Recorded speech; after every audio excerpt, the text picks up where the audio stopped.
Shut up and sit down.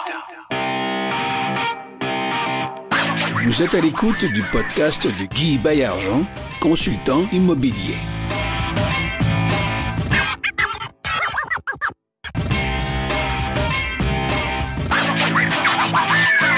Salut tout le monde, c'est Guy Baillargeon au micro de nouveau podcast qui s'appelle « Ensemble, on va plus loin ».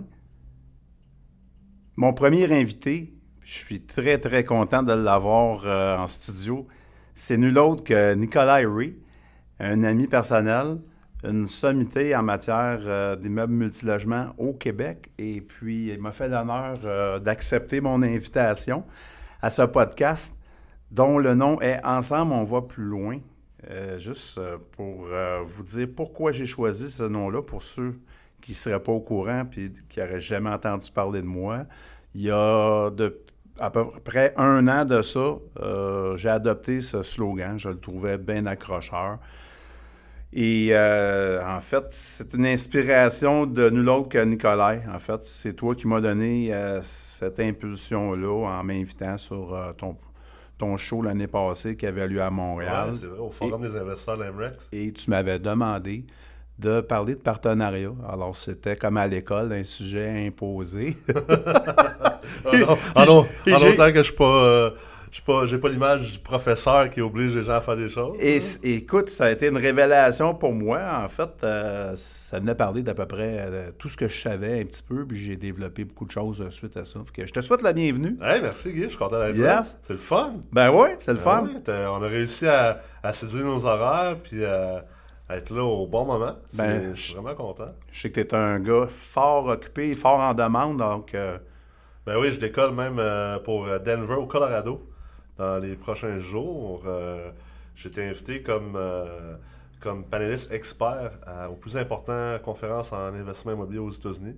Donc, c'est à Denver, c'est la fin de semaine du 9-10 février. Et puis, on m'a demandé de venir parler de comment lever des capitaux pour acquérir des immenses portefeuilles immobiliers.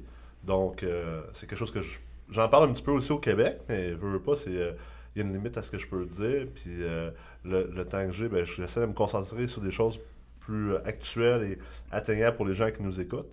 Mais c'est sûr que j'ai une grosse expertise dans tout ce qui est 1000 portes et plus. Fait que je t'ai invité à aller parler là-bas, ça va être vraiment le fun. Je pense qu'on est une trentaine d'experts panélistes de partout en Amérique du Nord. Ils disent qu'il va y avoir au-dessus de 1000 personnes à la conférence. Tous des gens qui ont généralement 500 portes et plus. C'est assez high level comme conférence. Fait que oui. Ça va être vraiment le fun, là, j'ai hâte. Puis après ça, la semaine d'après, je suis au Mexique. C'est excellent. Donc, en retournant aux États-Unis la semaine prochaine à Denver, c'est un peu un retour aux sources pour toi. Toi qui es né aux États-Unis, je crois. En fait, non, je suis né au Québec. Mais je suis parti aux États-Unis à l'âge de 1 an. OK. Fait que mes parents sont venus ici le temps d'être sûr que je sois citoyen canadien puis que j'ai ma carte soleil. Puis ils sont repartis là-bas. Les deux étaient des travailleurs dans le domaine de l'art. Donc, mon père était musicien, ma mère était actrice de théâtre. Fait que j'ai grandi à Los Angeles, en Californie. Puis je suis revenu au Québec en début d'adolescence, venir faire mon secondaire aussi. Puis, fait que oui, je me sens comme chez nous quand je suis aux États-Unis. Là, on est allé en Floride au mois de décembre avec oui. mes enfants. Puis je me sens chez nous là-bas. Je suis vraiment bien. Autant je me sens chez nous ici au Québec aussi. Mais j'ai la chance de pouvoir me sentir chez nous à 2 endroits. Fait que c'est vraiment le fun. Puis l'immobilier multilogement, écoute, c'est tellement vaste puis limité là-bas. Ça me permet d'aller très, très loin dans mon ingénierie financière puis dans toutes les structures dans lesquelles que je me spécialise. C'est vraiment le fun. Toi, les États-Unis que tu as connus dans ton enfance et puis le portrait qu'on s'en fait aujourd'hui, est-ce que tu vois un changement? Est-ce que je vois un changement? Je vois les États-Unis qui évoluent beaucoup. Parce que moi, quand j'ai grandi aux États-Unis, on parle des années 80, au début des années 90. J'ai vécu là alors que le premier président Bush était en poste. Et après ça, Bill Clinton est rentré en poste. Puis à ce moment-là, il y a eu un gros changement parce que Bill Clinton, c'était un président qui était très libéral, qui acceptait les LGBT, donc toutes les minorités visibles aussi, parce que Bill Clinton, même s'il était blanc, était considéré comme étant quasiment noir, parce que c'est un gars qui vient du sud des États-Unis, qui est très, très, très in tune avec avec les minorités visibles aux États-Unis. Fait que, Très progressiste. très progressiste, effectivement. Puis ça a amené un vent de changement à ce moment-là. Puis je pense que ça va continuer à changer. Là, aujourd'hui, les gens capotent avec Trump. Là. J'ai encore beaucoup d'amis aux États-Unis, puis je fais beaucoup d'affaires là-bas. Je pense que souvent, les gens font une erreur entre la politique américaine et les Américains.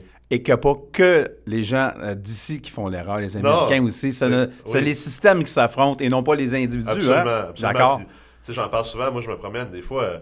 Je suis allé faire des acquisitions de propriétés multilogements à Nashville, Oui. en Alabama, au Kentucky, en Caroline du Sud, dans des endroits un peu moins communs, que les Québécois visitent moins. Oui. Puis des endroits, des fois, on a un peu des préjugés. Des gens, on dit dans le Dirty South, là, en Alabama, puis au Kentucky, puis en Louisiane, c'est du monde un peu arriéré, raciste. On a un peu peur de ces gens-là, mais au contraire, c'est les gens les plus chaleureux, les plus accueillants. Tu reviens au Québec, là, puis finalement, tu te rends compte que nous, les Québécois, là, aïe, on est snob, on est froid, puis on n'est pas si accueillant que ça, finalement. Fait qu'il faut faire très attention quand on compare ce qu'on voit au niveau politique, médias, versus le peuple en tant que tel. Excellent point. Je te remercie beaucoup de ces précisions-là, Nicolas. Ça fait plaisir. Tu as joué au hockey. Une de tes équipes a-t-elle déjà gagné un championnat? Une de mes équipes a-t-elle déjà gagné un championnat? Ou une partie extrêmement importante là, qui était perdue, là, puis vous avez remonté la pente, puis vous avez fini par la gagner. Je dirais, au hockey mineur. C'est surtout. arrivé. Oui, au hockey mineur, avant de rentrer dans le junior, on a gagné plusieurs championnats. Puis ça... C'est toujours un thrill, c'est ce qu'on veut faire. Puis, je pense que je sais où est-ce que tu veux aller. Là. En fait, je voulais t'amener à ce que si tu avais découvert dans cette application-là du sport d'équipe, une application pratique de ensemble, on va plus loin. Ah, c'est clair. En équipe. Puis, tu sais, souvent des victoires, moi, ce qui me vient en tête, c'est des victoires difficiles, des victoires quand on tire de l'arrière. C'est ça. Parce que quand on tire de l'arrière, en tout cas au hockey, puis moi, je joue encore au hockey une fois par semaine, je suis quand même assez in touch avec ça. Tu le sens toi-même, quand tu es conscient et tu as un peu d'introspection, là tu le sens, là, tu perds par deux buts, tu te fais compter un autre but, puis là tu sens dans toi que tu commences à te fâcher, tu as le goût d'un peu de chigner, puis tu deviens négatif. Puis qu'est-ce qui fait la différence entre les équipes qui sont capables de remonter, qui sont capables de gagner, c'est que tout le monde reste dans un air positif, un état d'esprit positif, une énergie positive, au lieu de commencer à bâcher sur l'autre et dire là, pourquoi tu as fait une passe comme ça? Ben dire, regarde, c'est pas grave, on l'oublie celle-là, on passe au prochain. Ça arrive. Moi aussi, j'en fais des passes dans ma regarde. Go! T'es encore super bon. Puis là, on avance ensemble en gang. Puis c'est comme ça que les équipes réussissent à remonter la pente. Donc, au lieu de se regarder l'un et l'autre et de s'envoyer, on va regarder dans la même direction. Exact. On la regarde vers le but. Vers le but. Au lieu de regarder ce que notre coéquipier n'a pas fait de bien. On dit, regarde, c'est correct. T'sais, on est des êtres humains, on fait toutes des erreurs. Puis... moi, dans la vie, j'aime mieux me concentrer justement sur ce que je peux faire de bon que ce que j'ai pas fait de bon. Fait qu'au lieu de se concentrer sur ces erreurs-là, on va se concentrer maintenant. C'est fait. Tu sais, l'erreur est faite. Là. Exactement. Le jeu il est fait. T'as fait un turnover au centre de la glace. T'as fait une passe par le centre en sortant en arrière de ta zone, de ton gardien de but. C'est fait. Qu'est-ce que tu veux faire? Tu peux pas revenir en arrière. Donc maintenant, focusons sur maintenant puis le futur. Puis c'est la même chose en investissement immobilier. Là. C'est la même affaire. Même application. Ben oui, c'est sûr. En affaires aussi. Là. Pour avoir jasé avec toi à plusieurs reprises, tu as un parcours que je qualifierais de parcours atypique. C'est dans le sens qu'il ne ressemble pas à un parcours classique. Est-ce qu'il y a quelque chose de particulier qui a guidé tes choix?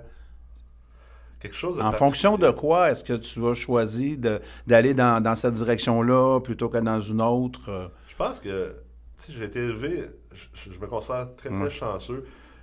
J'ai pas été élevé de manière super riche financièrement au niveau matériel, mais j'ai eu énormément d'amour et de confiance de mes parents. De confiance. Puis je suis très chanceux. Je me considère chanceux. J'ai beaucoup de gratitude envers mes parents. Puis, tu sais, ma mère qui est à Québec encore, mon père qui est décédé l'année passée. Mais ça reste que c'est des gens, pour moi, là, c'est encore mes idoles aujourd'hui. Puis, pas parce qu'ils ont accompli de grandes choses nécessairement sur une échelle mondiale ou peu importe, mais juste la manière qu'ils m'ont élevé, la confiance qu'ils m'ont faite, puis de me donner confiance, puis que j'ai une vraie estime de soi qui me permet d'être intuitif, d'être introspectif, d'avoir l'humilité, tout en ayant de la confiance extrême, ce qui est une dichotomie assez incroyable. Puis à partir de là, suivre ton cœur, suivre tes passions, puis de faire les choses pour les bonnes raisons, parce que tu as envie de les faire. Pas parce que tu veux devenir riche, pas parce que tu veux une plus grosse voiture, pas parce que tu veux flasher, Oui. pas pour ton ego, pas parce que tu te sens obligé, mais faire ce que toi, tu as envie de faire, suivre tes passions, suivre ton cœur, faire les choses de la bonne manière, les faire pour les bonnes raisons. Puis je pense que c'est ça qui m'a amené à avoir un parcours atypique, parce que finalement, ça t'amène une ouverture d'esprit, une confiance tranquille, puis une intuition de savoir que, OK, maintenant, je suis devant un choix. Le choix que j'ai envie de faire, c'est peut-être pas le choix traditionnel puis classique que les gens diraient, ben c'est ça le choix à faire. Mais je me sens bien dans ce choix-là. Puis je me respecte dans ce choix-là. Puis j'ai assez confiance en moi de savoir que ça va être le bon choix, parce que je fais en sorte que ce soit le bon choix. Puis ça, les gens ont pas encore assez travaillé sur eux-mêmes pour réussir à être dans cet état d'esprit-là. Puis tu sais, dans la première cohorte de la meute que j'ai lancée, Oui, parlons-en, oui. d'ailleurs, j'ai invité ta conjointe Manon à venir enseigner la sophrologie, qui est une forme de méditation ou d'introspection, de développement personnel. Tout à fait. Puis tu sais, je sais qu'il y en a beaucoup dans le groupe qui ont trouvé que tu sais, c'est quoi le lien avec l'immobilier? Puis au début, ça venait les chercher. C'était comme, mais pourquoi on fait ça? Tu sais, Pourquoi on fait ça? je pensais qu'on venait ici faire de l'immobilier. Mais faire de l'immobilier, être chirurgien, être joueur de hockey dans la Ligue nationale, être politicien, être PDG d'une entreprise, là, ultimement, tu es un être humain. Tu sais, puis Oui. si l'être humain qui est derrière tout ça n'est pas entièrement actualisé et développé et conscient et introspectif, mais comment il va faire pour être le meilleur PDG? Si tu n'es pas le meilleur toi-même, tu vas faire comment pour être le meilleur PDG? Si tu n'es pas le meilleur toi-même, comment tu vas faire pour être le meilleur investisseur immobilier? Si tu n'es pas le meilleur toi-même, comment tu vas faire pour être un bon partenaire d'affaires? Comment tu vas faire pour être un bon associé? Tu sais, souvent, les gens ne veulent pas... La réalité, ils disent « Oh, je ne veux pas m'associer avec quelqu'un, c'est de la merde, des partnerships. » Ça cache quelque chose, ça cache une vraie raison. Mais c'est quoi? La vraie raison, c'est que les gens ont peur Ont peur. d'eux-mêmes. Comment qu'eux, ils vont réagir La dans une fameuse. situation qu'ils ne veulent pas nécessairement réagir parce qu'ils ont de la misère à s'affirmer dans un partnership, de dire « Écoute, Guy, moi, je trouve que je ne vaux pas 40% dans le deal, je trouve que j'en vaux 45 ou 50, mais j'ai peur de ta réaction. » Fait que c'est pour ça que je ne veux pas aller en partnership. Fait que c'est à la base de tout, là. Je pense que ce que tu viens de dire là, vous pouvez le réécouter en passant à les 3 dernières minutes. On a vraiment sauté d'une place à l'autre, là. Mais c'est un enseignement, en fait, ça s'applique à toutes les sphères de notre vie. Puis bien souvent, on passe des dizaines et des dizaines d'années à apprendre à se connaître soi-même. Puis quand on en arrive là, on se dit « que j'aurais aimé ça, savoir ce que je sais maintenant, j'aurais aimé ça le savoir plus tôt. » Se connaître. Tu sais, moi, aujourd'hui, là, je suis pas quelqu'un qui a 1000 portes. Tu sais, la vérité, c'est que demain matin, si je décidais d'aller acquérir 1000 portes, Oui. je peux vous garantir que je pourrais le faire. Je pourrais probablement acquérir 10 000 portes. Parce que j'ai les connaissances, j'ai le réseau, j'ai les contacts, j'ai tout ça. À la place, là, moi, je me connais moi-même. C'est pas ça que j'ai envie de faire. Je suis un enseignant, je suis un pédagogue, je suis un mentor, je suis quelqu'un qui aime beaucoup partager avec les autres. Je suis un bâtisseur d'entreprise. J'aime ça bâtir des choses qui n'existent pas. Puis dans le multilogement, c'est pas nécessairement ce qui me permet de faire ça. Mais je tripe sur le multilogement. Donc, je me suis structuré une vie autour de ça qui me permet de le faire en tant que professionnel de l'immobilier. Puis bien, je suis investisseur passif, exemple, avec mon acolyte qui est maintenant professeur chez nous au Collège Emmerich, c'est un de mes premiers étudiants, Kevin Pépin. Tu sais, on est rendu à 37 portes. Je pense qu'on devrait doubler, même monter à 100 portes cette année, puis d'ici peut-être 2 ans, monter à 200 portes. Puis ça me convient. Ça me convient d'être passif là-dedans. Je passe pas mon day-to-day là-dedans. Je fais confiance à Kevin. Je suis un de ses partenaires. Je fais confiance à ce que lui fait. Puis c'est de se connaître soi-même. Puis si on veut réussir ensemble, on peut pas le faire si on se connaît pas soi-même puis qu'on n'a pas fait le travail. Tu sais, moi, ça fait des années... En ce moment, peut-être que je le fais pas autant que je le voudrais, mais ça fait des années que je médite. Puis les gens qui écoutent vont dire « Ouais, mais méditer, pas besoin de ça pour investir en immobilier. » Oui, tu as besoin de ça. Oui. Que ce soit méditer ou de la sophrologie ou faire de la prière, si tu es plus religieux, peu importe. Que ce soit faire du yoga ou aller prendre des marches en nature à chaque matin, là. Peu importe le mot que tu veux mettre là-dessus. Là. Il y a plusieurs mots, on s'en fout des mots. Oui. Là. Mais il faut que tu aies quelque chose d'introspectif qui va te permettre de te faire évoluer. Donc, le ressenti Ouais. est très important. Ben oui, c'est clair. C'est essentiel. C'est la différence entre monsieur, madame, tout le monde Mais- et ceux qui performent à un haut niveau. Est-ce que c'est possible que les gens, tu sais, on est censé avoir une maison intérieure, mais les gens, là, tu sais, quand ta maison, le plus souvent, tu vas la visiter puis tu fais du ménage dedans, le plus belle, elle est. Ouais, Et ben les oui. gens n'y vont pas, peut-être parce qu'ils ont peur de trouver des choses qui ne feront pas leur affaire. Ben, ils ont peur de s'avouer qu'ils ont des faiblesses. Il faut commencer là-dessus. C'est très difficile de s'avouer qu'on n'est pas bon dans quelque chose. là. Effectivement. Les gens se fuient ça. Ils ont peur parce que c'est leur ego qui va être L'ego. atteint. Exact. Puis, tu sais, faire le ménage, tu te dis, moi, j'ai déjà eu un maître en bouddhisme zen que j'ai pratiqué pendant quelques années, là, Oui. avec plusieurs choses que j'ai pratiquées dans la vie. Puis lui, il disait que, tu sais, dans le fond, à chaque jour, les gens, ils prenaient une métaphore de à chaque semaine ou à chaque jour, ou peu importe, vous faites le ménage chez vous, tu sais, vous faites la vaisselle, vous passez à la balayeuse. Oui. Mais vous ne faites pas le ménage dans l'affaire la plus importante, c'est la maison qui est dans votre tête puis dans votre cœur.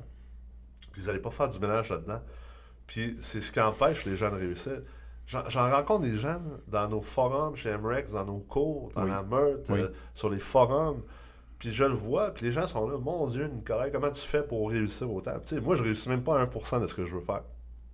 Mais ce qui les empêche de réussir, c'est eux-mêmes. Ils ont tellement peur, puis ils ont tellement pas fait de ménage dans leur tête, juste dans les affirmations négatives qu'ils se disent subconsciemment. Là. Oui. Juste de s'empêcher de dire ça, c'est un travail quotidien. Puis moi-même, il faut que je le fasse. Puis je suis probablement un des gars les plus positifs que les gens qui écoutent en ce moment connaissent. Là. Puis je suis un gars qui a eu beaucoup de réussite. Fait que j'imagine pour quelqu'un qui commence son aventure entrepreneuriale ou immopreneuriale, Oui. hey, il y a du travail à faire, puis néglige pas ce travail-là. Là. On est plus souvent figé Ouais, qu'en action. ben en oui. fait, c'est ça. Hein? Ben oui, c'est clair, parce que les bases sont pas assises. Là. Les bases de l'investissement immobilier, là, c'est pas de savoir calculer, là. C'est pas d'avoir une mise de fonds, là. C'est dans ta tête. Donc, les amis, en parallèle, c'est bien, bien, bien important. Pour oui, résumer, c'est clair. de travailler, en fait, votre spiritualité, puis de travailler votre attitude et comment vous ressentez, d'aller faire ce ménage à l'intérieur régulièrement, de façon oui. régulière. On pourrait le pratiquer 10 minutes, 15 minutes par jour, en pas fait, obligé cette d'être long, introspection-là. hein. C'est pas obligé d'être long. Ça peut être 5 minutes. Tu sais, moi, en ce moment, ça me tente pas de méditer, puis ça me tente pas de faire du yoga puis du tai chi. C'est comme ça. Puis je me respecte. Mais j'ai trouvé un livre, puis je pense que c'est Ryan Hamilton, je suis pas sûr, là. Puis c'est The Daily Stoic Journal, le journal quotidien du stoïque, d'un stoïque. Puis juste ça, là, c'est une petite réflexion, puis ça t'oblige à écrire pendant peut-être 1 minute le matin, 1 minute le soir, quelques petites pensées qui se passent dans ta tête ou réfléchir à ce que tu fais. Puis juste ça, moi, en ce moment, là, ça m'aide vraiment. Là. Des semaines à date que j'ai fait ça, j'ai vraiment performé à un haut niveau, versus les semaines que je ne l'ai pas fait. Puis, tu sais, tu as touché à un autre point. Tout ça, c'est beau. Là. Ça, c'est très individuel, très introspectif. Mais le but du podcast, c'est de travailler ensemble. Ensemble. Puis, tu sais, tu as dit le mot « amis », les amis. Mais les gens, ça aussi, comprennent pas que c'est difficile d'avancer si ton entourage, tu sais, on en parlait dans le temps, là, quand j'avais lancé les forums, l'entourage 5. 5. Les 5 personnes dans ton entourage le plus proche, si eux ne s'en vont pas dans cette direction-là, puis qu'ils veulent pas faire ce travail-là, ben, même si c'est vos meilleurs amis d'enfance, je vous suggère fortement de remodeler votre entourage 5. Vous allez devoir vous trouver d'autres gens. Je ne dis pas de plus être ami avec ces gens-là, mais je dis que peut-être vous devriez passer plus de temps avec des gens qui s'en vont dans la même direction. Alors, regarde ici, là, moi, Tout à toi, JF, Kevin, on est tous des gens qui réussissent, puis on dirait que plus qu'on passe de temps ensemble, ben on se nourrit de l'énergie de l'autre, puis le concept de mastermind, tu sais, c'est tellement puissant. Hein. Donc, cet entourage 5 dont nous parlait Jim Rohn, Ouais. en fait, s'il est négatif, s'il ne vous amène pas plus loin à ce moment-là, ben c'est un éteignoir. C'est un éteignoir à vos aspirations. 100%. C'est un 100%. C'est là-dessus qu'il faut vous travailler. Puis comme tu le dis si bien, sans mettre des amis, entre guillemets, de côté, qui soient des véritables amis ou des bonnes connaissances Ouais. ou des gens qu'on connaît plus ou moins. Mais bref, des gens qui sont dans notre environnement de tous les jours. On se fait un plan, on va de l'avant. Ben oui. Parce que si t'es On simple, remplace, parce que la nature a horreur du vide, on remplace cet C'est entourage clair. par des gens qui vont nous propulser vers le haut. parce que si t'es 5 personnes le plus proches dans ton entourage, c'est des gens sur le bien-être social ou c'est des criminels, il y a très peu de chances que tu deviennes le prochain Michel Dallaire ou Elon Musk ou Ricardo Révy ou Jeff Tremblay ou peu importe, là. Il y a très peu de chances que tu deviennes le prochain Luc Poirier. C'est impossible. Non. C'est impossible. Ça ne veut pas dire que tu peux pas naître dans cet environnement-là ou que tu peux pas avoir ton départ dans cet environnement-là. Souvent, les gens ont un départ. Tu sais, des histoires de... Moi, j'ai grandi assez pauvre financièrement. Je pense que Luc Poirier a grandi très, très pauvre financièrement. Puis on le voit beaucoup en investissement immobilier. C'est souvent un facteur qui a un peu motivé ces gens-là à se dépasser autant. C'est d'être venus dans des débuts assez humbles, mais ils ne sont pas restés dans cet environnement-là. Non. Ils se sont sortis de cet environnement-là. C'est ça. Ils ont fait des choix. C'est tough à faire. C'est très difficile. Très difficile. Ah oui. Absolument. C'est très difficile. Absolument.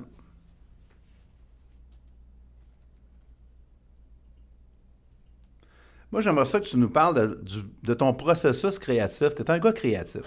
Tu as fondé des entreprises, tu as fondé un programme. Le programme s'appelle MREX, La Meute. Tu enseignes l'ingénierie financière. Tu vas au-delà de ce qu'on était habitué d'entendre dans des formations traditionnelles qui se donnaient au Québec, ou qui se donnent encore, là. J'aimerais ça que tu nous parles de ton processus créatif. Ça part d'où, ces idées-là? Comment tu fais, toi, pour en arriver, par exemple, avec un JV 1001, qui est un de tes cours? Un exemple. Comment c'est parti de... Ça part de quoi, ça? Peux-tu m'en parler? C'est vraiment une bonne question. Je te dirais que c'est d'être... Tu sais, la réponse, ça va être surprenante, je pense. Hein, mais de toute façon, tout ça, on est vraiment dans un podcast aujourd'hui super high level. Là. C'est vraiment intéressant. On parle pas de la pluie du beau temps, mais je pense que c'est d'être sensible. C'est assez spécial comme réponse. Là. Surtout venant d'un gars qui est assez bâti comme mâle alpha. Mâle alpha, là, mais c'est d'être sensible, vraiment. Là. C'est d'être sensible à soi-même. Tu sais, je parlais beaucoup de l'intuition, de l'introspection. C'est de prendre ces moments-là. Tu sais, moi, je peux lire 3-4 livres par semaine, là, sans farce. C'est pas une exagération. Là. Des livres que tu achètes chez Renaud-Bré, des livres de Jim Rohn, des livres d'Elon Musk, je peux en lire 3 à 4 par semaine. Mais dans les premiers temps que je t'ai connu, si je voulais te voir, j'allais te voir chez Indigo au 10-30. C'est ça, c'est clair. C'était ton... C'est ma place préférée. C'était ta place préférée, ben oui. Fait que, tu sais, puis ça t'amène à faire travailler ton cerveau, puis à réfléchir, puis à un moment donné, je sais pas, j'ai l'impression que mon cerveau, il fait juste travailler tout le temps, naturellement, je le laisse travailler, je lui donne de l'espace, j'ai de l'ouverture d'esprit. Puis après ça, ben, suite à cette sensibilité-là, introspective, ben, c'est une sensibilité externe, d'être à l'écoute des gens. Tu sais, pourquoi j'ai bâti REARV, pourquoi j'ai bâti maintenant MREX, c'est parce que j'étais sensible, j'étais à l'écoute des investisseurs immobiliers, j'écoutais qu'est-ce qui les tannait, c'était quoi les problèmes, c'était quoi les bobos, et maintenant, de quelle manière je pourrais apporter une nouvelle façon de faire pour répondre à ces problèmes-là, pour les aider. Fait que sans cette sensibilité-là, sans cette écoute-là, tu peux pas être capable de le faire. Puis après ça, c'est une ouverture d'esprit. Là. C'est justement de ne pas rester fixe. C'est le fait que j'ai étudié en médecine préventive, puis en biomécanique, puis que j'ai été joueur de hockey, puis que j'ai voyagé, puis qu'après ça, j'ai été en santé, en sport, puis maintenant en immobilier, bien, on dirait que le fait que cette pluridisciplinaire-là, côté pluridisciplinaire, me permet justement d'avoir une ouverture d'esprit puis de dire, attends un peu, on fait ça, nous, en biomécanique, pourquoi vous ne faites pas ça dans l'immobilier? Puis là, le monde te répond, ben, parce qu'on ne l'a jamais fait. Ben oui, mais c'est pas une bonne réponse, ça. Donc, c'est d'aller au-delà de ce qui s'est fait et c'est de voir plus loin que, finalement... plus loin que ce qui a été fait auparavant. Un petit peu, comme je dis, JF Tremblay, commencer là où les autres s'arrêtent et regarder ailleurs. Oui, d'être à vol d'oiseau, de voir au-dessus de la forêt, de ne pas juste être dans la forêt. Puis Gary Vaynerchuk en parle souvent, là, the clouds and the dirt, les nuages et la terre. Mais c'est un peu le même principe. La terre, c'est d'être dans la forêt, d'être là, d'être un soldat. Oui. Mais les nuages, c'est d'être le général qui monte à vol d'oiseau puis qui a une vue d'ensemble. Puis c'est la même chose. Au hockey, je reviens toujours ça au hockey. C'est tellement simple, là. Mais moi, quand est-ce que j'ai le plus appris et je me suis le plus développé comme joueur de hockey à un haut niveau, c'était les games que j'étais blessé. C'est surprenant. Parce que je peux m'asseoir dans les estrades, Ah, ben oui, ça puis c'est voir vrai. d'en haut. C'est vrai. Puis je peux écouter mes vidéos aussi des matchs que j'ai joués, puis me regarder. On fait beaucoup de vidéos dans l'hockey professionnel. Puis c'est ce regard-là en tant que troisième personne, en tant que spectateur, de pouvoir te mettre un peu en haut de ce qui se passe.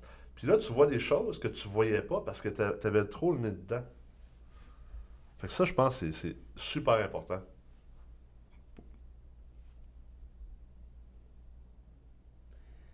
Parlons-en du dernier livre que tu as lu. C'est comme ça, là. C'est un livre de développement personnel, c'est un livre technique, c'était... Dernier livre que j'ai Ouais, lu. un des derniers. Ben, tu m'as parlé tantôt d'un livre que tu lisais, enfin, un livre, Ouais, c'est plus un journal. Philosophique. Ouais, ça, c'est plus un journal. mais Je te dirais que les derniers livres que j'ai lus, je te dirais qu'il y aurait le livre Principles, les principes, de Ray Dalio. Puis là, je suis pas de famille avec lui, là. Ray, c'est son prénom. d'accord. Ray Dalio, c'est un des plus grands gestionnaires de fonds de l'histoire en finance. Puis lui, il parle de ses principes dans le travail puis dans la vie. Puis comment que ces principes-là mettent une fondation pour réussir. Puis c'est sûr que le livre de Elon Musk aussi dans les 6 derniers mois, c'est un livre qui m'a vraiment inspiré. Tu sais, je pense que c'est un modèle. C'est sûr que peut-être j'aspire pas nécessairement à affecter le monde autant que lui, parce que c'est vraiment un autre niveau. Mais j'espère, je souhaite et je pense être capable d'être éventuellement le Elon Musk du monde de l'immobilier, multilogement. C'est sûr que je serai pas... C'est pas exactement le même effet social, mais juste le modèle de ce gars-là, de voir à quel point il innove, à quel point il s'impose pas de limites, puis il réussit contre-courant, puis les gens sont quasiment tous contre lui, puis il fait des choses différemment, puis il réussit. Là, Moi, personnellement, en tout cas, j'ai hâte de recevoir mon lance-flamme que j'ai commandé la T'en as-tu semaine commandé un pour de passée. vrai? Non? Ça a l'air qu'ils vont être bannis en Californie, d'ailleurs, justement. Ouais, les Ben politiciens, oui, les hein, je politiciens. me demande bien pourquoi. On parlera pas de politique ici, ça c'est sûr. En tant que formateur moi-même, modeste, donner de la formation, pour moi, c'est comme aider son prochain, tu sais, puis Ouais. je dis ça sans prétention aucune. Toi, qu'est-ce que tu préfères? Est-ce que tu préfères préparer le cours ou le donner? As-tu une préférence? Je préfère le donner, je te dirais, parce que je pense que le domaine du multilogement, puis tu sais, je le dis sans arrogance, il y a peu de gens, du moins au Québec, qui ont une maîtrise de ce domaine-là comme moi. Puis je pense même en Amérique du Nord, tu sais, c'est pas pour rien que je t'ai invité dans ces conférences de haut niveau-là, parce que ma maîtrise est extrêmement profonde. Fait que c'est sûr que j'aime ça, donner la formation, parce que je ne considère pas que c'est super difficile, parce que c'est de l'acquis. Pour moi, je le fais tous les jours. Puis les gens ne réalisent pas à quel point que c'est pas juste théorique. Là. Moi, c'est de l'application. Là. Je ne suis pas un professeur d'université, puis je ne l'ai jamais été. Là. Moi, je suis quelqu'un qui a été sur le terrain, là, les 5 dernières années sur le terrain, dans des transactions, là, autant dans le dirt que dans les clouds. Là. Puis il y a peu de gens qui l'ont fait autant. Fait que c'est très naturel pour moi. Je parle des choses, puis je partage des choses parce que je suis dedans. Fait que, tu sais, j'ai pas besoin de retourner dans les livres de référence pour savoir c'est quoi donc la valeur économique, puis comment l'établir, ou le TGA paritaire, ou tous ces termes-là, ou comment structurer une acquisition, ou c'est quoi les processus d'achat, ou de revalorisation, d'optimisation. Puis en même temps, ben, quand je me mets à préparer un cours, tu sais, comme la première fois que j'ai lancé le cours IF 1001, Ingénierie financière, tu sais, moi, j'envisageais jamais faire de cours, honnêtement. Je pensais pas que j'allais faire des cours d'immobilier avec l'AMREX. C'était pas ça le modèle d'affaires. Puis encore aujourd'hui, c'est pas ça le modèle d'affaires. Nous, on travaille sur des technologies. C'est juste qu'on les a pas lancées encore. Oui. Fait que c'est venu plus avec une sensibilité que les gens me demandaient sur Facebook. On aimerait ça que tu nous donnes un cours, quelque chose de structuré puis d'organisé. Ce que tu partages sur le web, mais structuré, organisé, concis. Et là, j'ai remis ça plus tard, pendant plusieurs mois, voire même une année. Et finalement, j'ai acquiescé à la demande de tout le monde parce que c'était vraiment rendu à chaque jour, je recevais une demande par Facebook Messenger. Nicolas, quand est-ce que tu vas donner un cours? Un peu comme quand est-ce que tu vas écrire un livre. Ça aussi, je le reçois souvent. Puis, j'ai fini par dire, OK, bon, regarde, je vais donner un cours sur les bases de l'ingénierie financière. Puis ça m'a pris 2 mois de monter. Puis je me suis rendu compte que, aïe, aïe, c'est du travail. Parce que j'ai tellement de connaissances profondes. Puis je peux pas livrer un cours en surface avec juste du blabla, puis des choses de base. Fait que à chaque fois, je suis comme, OK, il faudrait que je rajoute tel concept. Oui. Puis là, il faudrait que je rajoute tel concept. Puis là, tu te rends compte que, attends un peu, là, mon cours, il est 8 heures, là, j'en ai pour 24 heures. OK, où est-ce que je coupe dans le gras? Là, il faut que je coupe dans le gras parce que je sais que les gens, bon, ils sont pas à ce niveau-là. Ça, j'ai bien beau leur enseigner puis leur dire l'importance de ce que je vais leur enseigner, mais ils vont trouver ça plate. Puis, ils sont pas prêts à recevoir cet enseignement-là. Fait que ça, je vais l'enlever du cours. Je vais remettre ça dedans. Mais ça, je trouve ça cucu. Ça me tente pas de parler de ça. Mais ils ont besoin, puis ils vont aimer ça. Fait que là, le processus de préparation d'une formation, c'est hyper lourd quand c'est vraiment bien fait, puis quand c'est des cours de 8 heures et plus, parce que nos cours chez MREX, au MREX Collège, sont 8 heures en classe, puis après ça, c'est 3 heures en atelier virtuel, puis après ça, on offre une éducation continue presque à vie aux étudiants qui ont fait le cours. Fait que, écoute, c'est de la job, ça n'a pas de bon sens. Puis pendant ce temps-là, ben, j'ai une business que je monte. On est en train de monter des nouvelles technologies qui vont révolutionner le monde de l'immobilier au niveau du data. Puis ultimement, ben, je suis dans des acquisitions aussi. Fait que ça fait en sorte qu'il y a une limite à ce qu'on peut faire dans une journée. Là. Fait que j'aime bien mieux présenter puis être là dans le cours. C'est une partie plus fun, définitivement. Écoute, je te félicite pour tout ce que tu fais en passant. Merci, c'est gentil. Crois-tu encore que les courtiers immobiliers sont appelés à disparaître? Oui, ben en fait, je crois que les agents immobiliers sont appelés à disparaître. Les agents d'immeubles. Les agents d'immeubles, ça, je l'ai écrit un article. On fait une différence, hein? J'ai écrit un article sur l'MREX, sur le journal de l'MREX. Je sais que les agents m'envoient des courtiers m'envoient des courriels qui n'ont pas aimé l'article, mais bon, oui, les agents d'immeubles sont appelés à disparaître parce que les agents d'immeubles, il faut bien faire la distinction. Moi, je considère qu'il existe 2 choses, un agent d'immeuble et un courtier. Un agent d'immeuble, c'est quelqu'un qui va simplement lister une propriété, qui va faire un travail passif. Et un courtier immobilier, c'est quelqu'un qui va être plus dans le service conseil expert, qui va être plus proactif dans son rôle, qui va être un fiduciaire et non pas un simple middleman ou un homme de milieu, si on veut.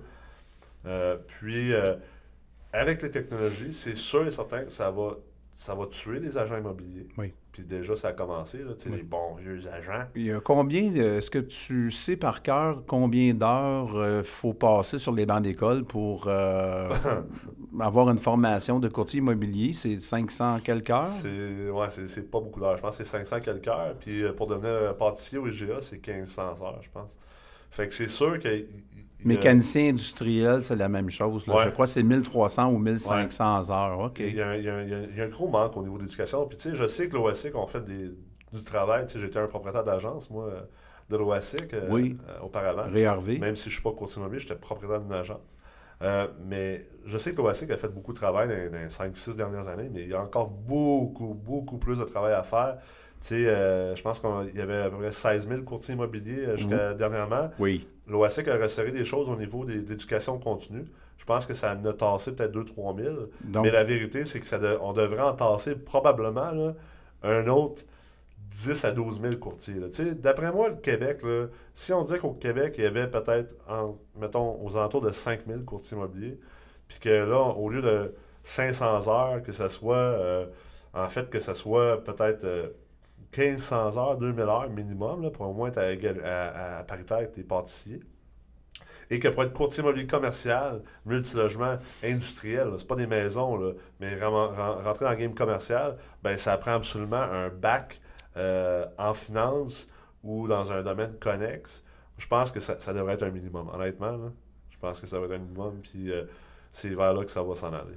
Et on parlait aussi récemment de sophistication au niveau immobilier. Donc, ce que tu me dis, c'est en ligne avec la sophistication inévitable.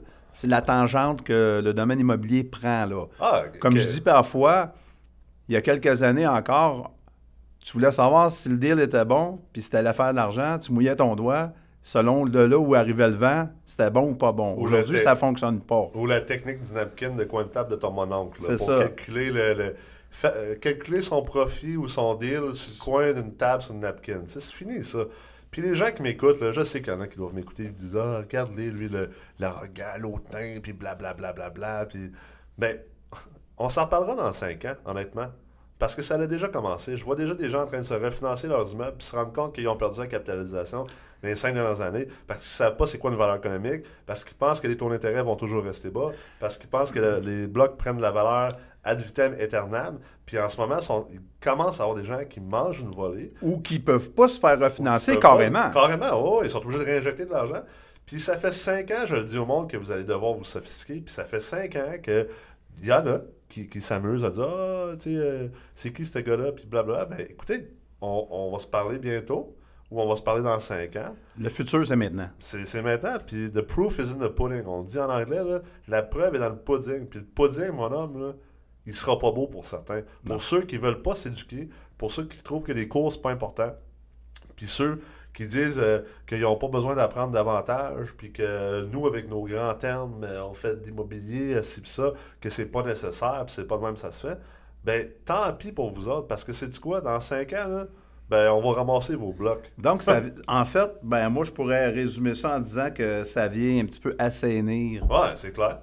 Toutes la sophistication, là, elle va arriver que les gens l'aiment ou pas. Que les mononcles de l'immobilier aiment ou pas, là, ça s'en vient.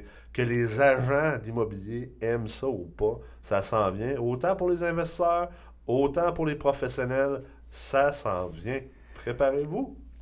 Parmi les défis qui attendent un investisseur immobilier, Nicolas, est-ce qu'il t'arrive en tête peut-être 3 défis auxquels un investisseur immobilier aujourd'hui fait face, là? Va faire face, mis à part peut-être la hausse des taux hypothécaires là, que l'on vit depuis depuis 1 an environ. Le défi mental, tu en as parlé tout au long du podcast. Ça en est un. De passer par-dessus ses peurs, de passer par-dessus son ego et ses propres limitations. Oui. Parce que ça va amener le défi numéro 2, de ne pas être assez éduqué et outillé. Parce que si tu as un blocage mental, puis tu penses que c'est pas important, ben, tu ne seras pas assez éduqué et outillé, et donc tu ne pourras pas avancer. L'ignorance engendre souvent la peur. Ah, c'est clair. L'ignorance, c'est le meilleur ami de la peur. Il y a un lien entre les deux. C'est clair, c'est son enfant bâtard. Là. Puis après ça, le 3e défi, c'est le cash. On va avoir un problème de cash bientôt parce que les valeurs économiques descendent. Oui. Les valeurs marchandes ne descendent pas ou même augmentent. Fait que ça prend plus de cash pour jouer dans le game. Ça va prendre plus d'argent pour acheter ton 6 ou ton 8 ou ton 12 logements ou ton 100 logements. Et si tu n'as pas les outils, si tu n'as pas les connaissances, tu ne sauras pas comment manipuler ces chiffres-là, puis tu ne sauras pas comment lever de l'argent quand il te manque de l'argent, par exemple avec des partenaires. Et peut-être aussi de tout ça, qui nous amène à utiliser les bons arguments pour convaincre les vendeurs que la valeur qu'ils croient que leur immeuble a, aujourd'hui, n'est plus la même que l'an passé à 100%. Cause de la hausse des taux d'intérêt. 100%. Exact. Je trouve ça drôle, les gens qui parlent des balances de prix de vente, puis on voit plein de niaiseries dites sur Internet. Ben ça, c'est du perroquettisme. Ils font juste répéter ce qu'ils ont entendu. Il y en a qui disent « Ah, les banques n'aiment pas les balances, puis ils n'acceptent plus les balances. » D'un, c'est pas vrai. Là. Non. Les banques, c'est pas qu'ils n'aiment pas les balances ou c'est pas qu'ils les acceptent plus. Pas en tout. Là. Il y en a plein qui les acceptent encore. Puis honnêtement, il n'y a pas d'amour derrière ça. Puis même, il y en a plein d'autres. Puis tu sais, j'en connais des courtiers qui font beaucoup de multilogements, là, puis je connais des investisseurs qui font beaucoup de multilogements. Là. Des gars qui font beaucoup de transactions dans les années, puis disent « Ah non, il n'y a pas beaucoup de balance de prix de vente, puis blablabla. » Mais je suis désolé, moi, le 3/4 des acquisitions dans lesquelles que j'ai été impliqué, là, on a réussi à rentrer des balances de prix de vente. Fait que je ne sais pas dans quel jeu que vous jouez, les gars, ou dans quel monde que vous êtes, mais je pense que vous manquez de connaissances. Vous n'avez pas les outils pour être capable de structurer les balances pour qu'ils soient acceptés par les banques et même avant ça, de négocier avec le vendeur puis de se faire comprendre que c'est à son avantage que tu acquiers son immeuble avec une balance de prix de vente. Est-ce que vous, en fait, les gens à l'écoute, vous avez compris ce que Nicolas vient de dire? Si vous ne l'avez pas saisi, je vous invite à rembobiner 2 minutes en arrière. C'est des questions d'examen, ça, ce qu'il vient de dire. Il faudrait clipper ça et faire un 30 secondes. Là. Absolument. Et je pourrais le résumer en disant, ceux qui croient que les balances de prix de vente, ça se fait pas, que ça se fait plus, que c'est compliqué à faire ou que ça n'existe pas, c'est que vous n'êtes pas allé à la bonne école. Ah, c'est sûr. Tout simplement. C'est sûr que c'est compliqué, mais comment on fait pour rendre quelque chose moins compliqué? mais on devient plus intelligent, puis on devient mieux outillé. Exactement. Puis- L'éducation coûte cher, l'ignorance coûte encore plus cher. Ah, super cher. Puis, tu sais, il y en a des gens, j'en ai parlé. J'ai parlé avec un gars tantôt, il disait ah, c'est bien trop cher les cours de l'Amrex. Puis, blablabla. Ben oui, mais écoute, le 1000$, le cours en rabais ou à plein prix à 2000$, là, 2000$ là, pour apprendre comment, que ce soit de te négocier une balance de 100 000 une fois dans ta carrière, tu as fait un méchant bon retour sur investissement. Là. Si tu ne réussis pas à rentabiliser ça, tu n'as pas d'affaire à investir dans l'immobilier. Là. Va-t'en t'acheter des billets de loterie, là, puis va jouer chez Ludoplex, là, puis on s'en parlera dans 25 ans. C'est tout.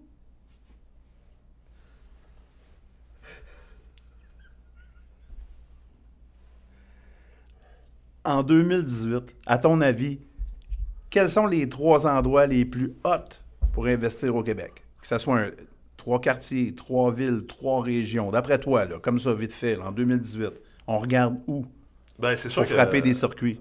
Je pense que Montréal, puis le RMR de Montréal, j'inclus Laval, la première couronne au niveau de la Rive-Nord, première couronne au niveau de la Rive-Sud, ça reste, c'est du prime spot. Ça va continuer à prendre de la valeur. Je pense que si on regarde versus les autres marchés de grosseur pareil, exemple au Canada puis aux États-Unis, Vancouver, Toronto, on regarde aux États-Unis les villes comme Chicago, Dallas, Miami. Je pense que Montréal est appelé encore à apprécier énormément dans la prochaine décennie. Il n'y aura pas de baisse de loyer. Il n'y aura pas de baisse de revenus des gens à Montréal. Fait que je pense que les valeurs vont être protégées encore, donc ça reste une place super intéressante. Puis c'est pour ça qu'il y a une grosse prime de marché. C'est pour ça que les valeurs économiques à Montréal sont plus basses que les valeurs marchandes. Parce qu'il y a une prime de marché, parce que c'est un marché qui n'est pas risqué de manière relative. Fait que ça, je pense que ça reste d'un. Si tu as l'argent pour jouer dans ces marchés-là, si tu maîtrises l'ingénierie financière, c'est sûr, reste dans ces marchés-là. Tu sais, New York, là, en ce moment, là, ça se vend à des cap rates de 3 à 4 %. Là. Ça se vend à 25 à 33 fois les revenus nets. À Montréal, là, ça se vend à 18 à 21 fois les revenus nets. Là. Fait qu'il y a de la place encore. Là. Puis, Et pour évincer un locataire à New York, ça coûte 100 000. C'est 100 000. Non? Moins que ça, plus que ça. Écoute, il y a des clients, là, des connaissances, des contacts que j'ai faits à New York. Là, il y en a que ça leur a coûté 15 millions évincer un locataire d'un 5,5. Puis ici, on chiale sa régie du logement. Vous n'avez rien vu, les amis. Puis je dirais que le deuxième place, Oui. moi, ce serait mon top 2. Uh-huh. Ce serait les villes secondaires et tertiaires où les valeurs marchandes sont encore plus basses que les valeurs économiques parce que ça va changer bientôt. Et ça se finance mieux, ça? Ça se finance mieux. Surtout, il y a un arbitrage à faire parce que le jour que les valeurs économiques vont être plus basses que les valeurs marchandes, tu vas avoir une création de valeur automatique. Fait qu'il y a un arbitrage financier à faire là. C'est comme quasiment un flip immédiat, dans le fond. Oui. Maintenant, c'est quoi ces villes-là? Vous viendrez faire des cours d'Amrex puis 6 mois de meurtre, là, puis après ça, vous le déterminerez par vous-même parce que je suis pas là pour vous donner, Oui. pour vous dire où investir. Là. Moi, je suis pas un conseiller financier ou quoi que ce soit. C'est Je bon. suis là pour vous éduquer. Puis après ça, le troisième choix, ce serait les villes en croissance. Tu sais, des villes comme, en ce moment, on est à Saint-Jean-sur-Richelieu. Oui. C'est une ville en croissance. Je pense qu'il y a des choses très intéressantes. Lévis à Québec, Sainte-Marie-de-Beauce, proche de Québec, c'est des villes en croissance. Donc, c'est des endroits où il y a des choses très intéressantes à faire au niveau de l'investissement immobilier. On voyait aux nouvelles, là, il y a quelques jours, que après avoir connu des années très, très sombres, la ville de Détroit renaît. Oui. Il y a une renaissance. Et est-ce que, d'après toi, on a une ville mal aimée au Québec qui, dans ton livre, là, qui, pour toi, pourrait revivre des jours meilleurs, renaître de ses cendres suite à une catastrophe économique? Là? Est-ce que ça devient comme ça? Tu sais, des fois, on rit. Je veux pas dire qu'on rit, mais il y a la ville de Shawinigan qui l'a pas facile. J'allais dire. Elle a eu un passé industriel glorieux. Oui. Elle a vécu d'une mono-industrie qui était le bois. Il y avait de l'argent à Il y avait Shawinigan. de l'argent à Shawinigan. C'était une ville. Et aujourd'hui, malheureusement, bon, ce n'est plus ce que c'était. Est-ce que tu penses qu'il y a de l'avenir pour Shawinigan?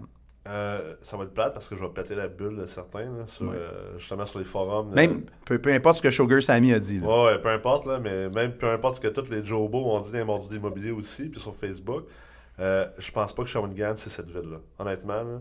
V'là 2-3 ans, j'avais espoir. Je trouvais qu'il y avait des choses intéressantes qui se passaient.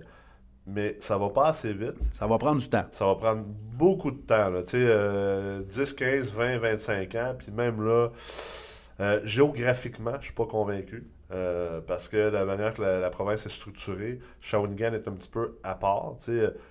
J'ai tendance à voir une ville comme Drummondville se développer beaucoup plus, étant entre Québec et Montréal, directement sur l'autoroute 20. Et tout ce qui est autour de Drummondville.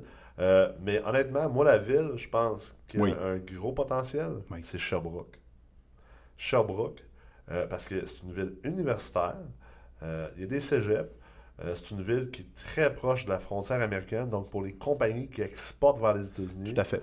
compagnies qui font affaire avec les États-Unis, c'est pas très loin de la rive sud de Montréal. En fait, ça se fait super bien. Oui.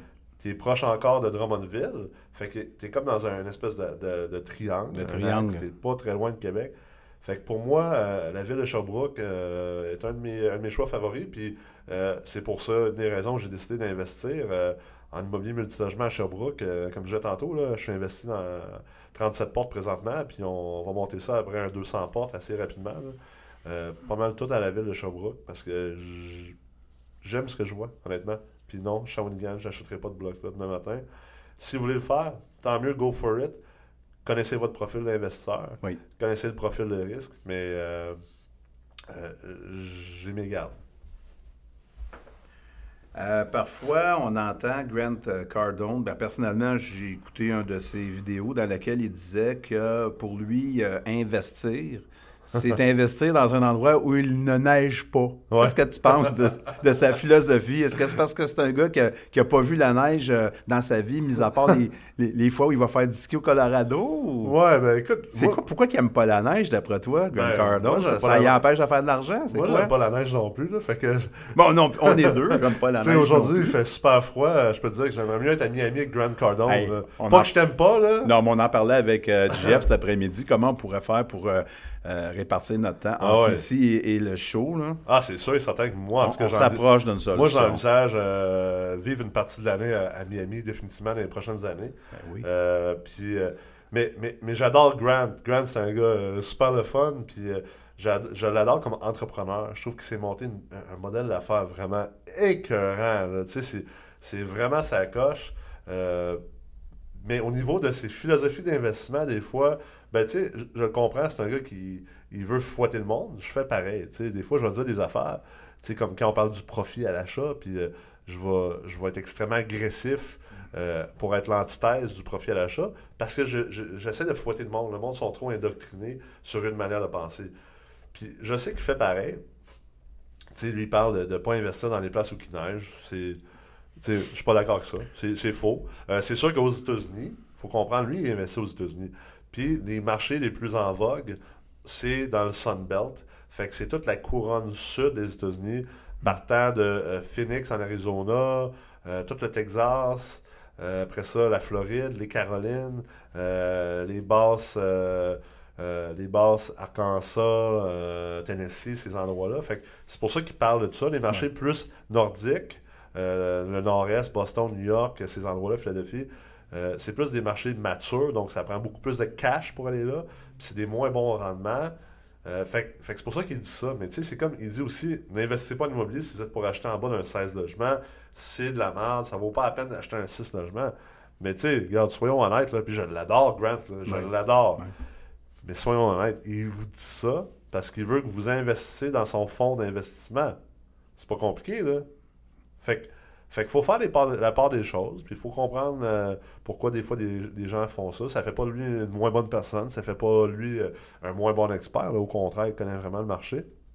Mais faut pas toujours tout prendre pour acquis. Là. Quand on entend quelque chose à la radio, ou à la TV, ou dans un podcast, ou sur YouTube, ou dans un article, faut avoir un peu de discernement et de pensée critique et logique. Est-ce que tu aurais un fait cocasse à propos d'un de tes collaborateurs, collaboratrices à me raconter? Quelque chose de vraiment... qui se raconte, premièrement. Ouais. On ne veut pas avoir des choses qui pourraient mettre personne dans l'embarras, évidemment, mais quelque chose que tu as vécu là, peut-être dans la dernière année, les derniers 2 ans, là, qui était vraiment drôle. Avec quelqu'un qui travaille avec toi au jour le jour, au quotidien. une anecdote d'hôtel, un spaghetti qui se renverse juste avant de monter sur un stage. Ben, je dirais que la semaine passée à Gatineau, au Forum Ouais. des investisseurs de l'Amrex, on a eu un petit moment cocasse, moi puis Kevin Pépin. OK.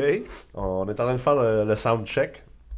Et puis, je sais pas qu'est-ce qui nous a pris. Là. Je sais pas si quelqu'un a fumé peut-être du cannabis à Justin Trudeau. Là. Tu sais, on est à Ottawa. Là. Fait que Un échantillon. peut-être quelqu'un a fumé un échantillon de Justin là, ou un de ses chums là, qui a les usines. Puis qu'on a passé dans le smog. Puis je sais pas si on s'est ramassé gelé. Là. Mais on s'est mis à faire un rap MREX sur le stage. Kevin faisait du beatbox. Moi, je faisais du freestyle. Puis c'était vraiment un délire total. Là. Ça a duré peut-être Wow. 15 minutes. Là. Puis j'ai dit après, c'est de valeur que j'ai pas quelqu'un qui me suit comme Gary Vaynerchuk, là, qui sont Daily là. Mais oui. Un caméraman qui me suit à journée longue. Là. Parce que c'est sûr que ça aurait été là, du footage, Viral. là. A1, là. Ça aurait été débile. Là. C'était un rap là, d'immobilier. Là. C'était vraiment drôle. On essaie d'avoir du fun à travers ce qu'on fait. Puis, mais pas on essaie, on a du fun à Vous en travers ce qu'on avez. fait. Ben oui, pour T'sais, vous toi avoir aussi, vu. JF, je veux dire, puis je pense que les gens voient ça. Nous, là, on fait tout ça. Moi, toi, JF, tous les gens autour de nous, là, on fait pas ça pour vendre un cours de plus. Puis ça paraît, on est authentique. On est authentique, on a du fun, on est des bonnes personnes, on a du fun ensemble. On le fait pour les bonnes raisons. On veut aider les gens. Puis ça se voit. Puis tu sais, il y en a des gens sur les réseaux sociaux qui sont en immobilier, là, Oui. puis qui essaient d'être le prochain gourou de l'immobilier, qui sont les prochains experts de l'immobilier, qui prennent la place, puis on le voit, ils sont pas authentiques, puis ça paraît. Ils ont beau essayer, ils ont beau faire 1000 vidéos, ils ont beau écrire des articles, ils ont beau lancer des programmes, ils ont beau faire ce qu'ils veulent, là, ils n'ont pas de l'air authentique. Puis nous, là, les vrais, là, Oui. on voit à travers leur jeu. Puis oui, c'est plate parce qu'ils vont fourrer du monde. C'est plate parce qu'ils vont réussir à envelopper des gens. C'est pour ça que des fois, je suis un peu cru, parce que j'essaie d'empêcher les gens de tomber dans ce piège-là. Mais Oui, ultimement, moi aussi. qu'est-ce que tu veux faire? Ça fait partie de la vie. Tu sais, des fois, ben, il y a des lions qui mangent des zèbres. Là. Ben, que veux-tu, on peut pas être partout en même temps non plus. Dis-moi, Nicolas, est-ce que tu aurais une primeur à m'annoncer là, à mon micro? Une primeur, quelque chose là, dont tu peux parler. Là, ton podcast va être en ligne quand? Il va être en ligne mi-février. Mi-février. Oui. C'est Bon. bientôt. Bon, Je te parle dans 2 semaines. mi-février. Oui. Je te dirais... Mi-février.